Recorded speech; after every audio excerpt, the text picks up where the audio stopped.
विक्रम बेताल की कहानी भाग 22 बेताल पच्चीसी की कहानी। विक्रम बेताल की कहानी का अगला भाग सुनाने वाले हैं। बेताल के द्वारा विक्रमादित्य को सुनाई गई कहानियां बच्चे और बूढ़े बड़ी उत्सुकता के साथ सुनते हैं। बेताल के द्वारा सुनाई गई सभी कहानियां बहुत ज्ञानवर्धक है जो बच्चों को जरूर सुनानी चाहिए। आप सुन और देख रहे हैं सुपर स्टोरी चैनल पर विक्रम बेताल की कहानी। कई कहानी सुनाने के बाद एक बार फिर राजा विक्रमादित्य बेताल को पेड़ से उतारकर योगी के पास ले जाने के लिए आगे बढ़ते हैं।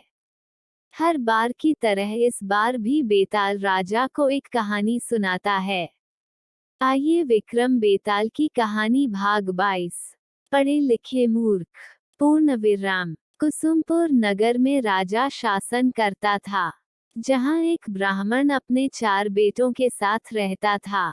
लड़कों के बड़े होने पर ब्राह्मण मर गया और ब्राह्मणी उसके साथ सती हो जाती है।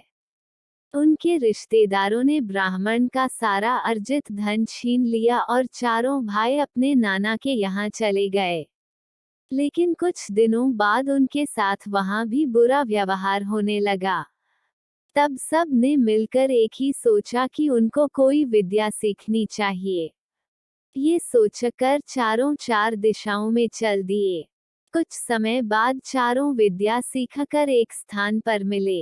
एक ने कहा, मैंने ऐसी विद्या सीखी है कि मैं मरे हुए प्राणी की हड्डियों पर मांस चढ़ा सकता हूँ। दूसरे ने कहा, मैं उसके बाल और खाल पैदा कर सकता हूँ। तीसरे ब्राह्मण पुत्र ने कहा, मैं उसके सारे अंग बना सकता हूँ। और चौथा ब्राह्मण पुत्र बोला, मैं उसमें जान डाल सकता हूँ। फिर सभी अपनी परीक्षा विद्या की परीक्षा लेने के लिए जंगल गया। वहां उन्हें एक मरे हुए शेर की हड्डियां दिखाई दी। उन्होंने उसे बिना पहचाने ही उठा लिया और एकत्र करके एक जगह एकत्र कर ले। पहले पुत्र ने अपनी विद्या से उन्हें पर मांस चढ़ा दिया। दूसरे ब्राह्मण पुत्र ने उस पर खाल और बाल पैदा कर दिए। तीसरे ब्राह्मण पुत्र ने उसके सारे अंग बनाए और चौथे ब्राह्मण पुत्र ने उसमें प्राण डाल दिए। इसके पश्चात शेर जीवित हो उठा। शेर भूखा था, उन चारों ब्राह्मण पुत्रों को मारकर खा गया। इतनी कहानी सुनाकर बेताल बोला, राजन बताओ, उन चारों में शेर को जीवित करने का अपराध किसने किया?